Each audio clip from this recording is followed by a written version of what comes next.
அழகான அடர்ந்த காட்டு, அதில் சுறுசுறுப்பான விலங்குகள்லாம் வாழ்ந்துட்டு இருக்காங்க. கூடவே ஒரு குட்டி குருவியும் வாழ்ந்துட்டு இருக்கு. இந்த விலங்குகளுக்கு எப்பவுமே இது உருவத்தில் சின்னதாக இருக்குது, இந்த குருவியெல்லாம் ஒரு விலங்கினமா அப்படின்னு சொல்லி அதை மதிக்கவே மாட்டாங்க.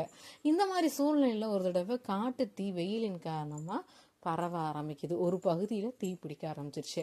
அதை பார்த்ததும் தள்ளி இருக்கிற பகுதியாக இருந்தாலும் இந்த விலங்குகள்லாம் பயந்துட்டு, நீ நம்ம இடத்த மாற்றி போயிடலான்னு வேக வேகமாக யானையிலிருந்து எல்லாம் ஓடிட்டுருக்கு, கரடி முயல்னு.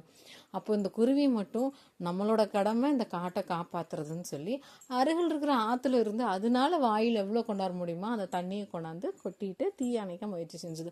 இதெல்லாம் பார்த்த விலங்குகள்லாம் என்ன சொல்கிறாங்க, உருவத்தில் பெருசாக இருக்க நாங்களே முடியலன்னு சொல்லி தப்பிச்சு ஓடுறோம், உனக்கு என்ன வேடிக்கை, உன்னால் போய் உன் வாயில் ஊற்றுற ஒரு சொட்டில் போய் தீயை அமைக்க முடியுமா, அது இப்போ பரவ போகுதுன்னு சொல்கிறாங்க.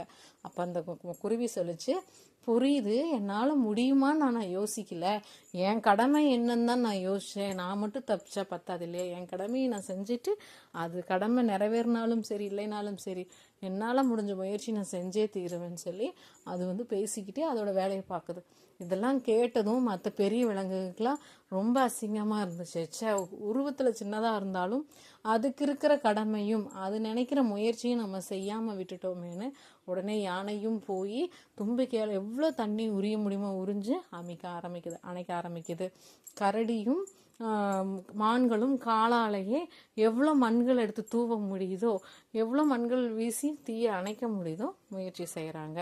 உடனே குரங்கும் மரக்கிளையெல்லாம் அடிச்சு கொண்டு போய் பச்சை இலைகளெல்லாம் தீ மேலே போட்டு தீயை அணைக்க முயற்சி செய்யுது.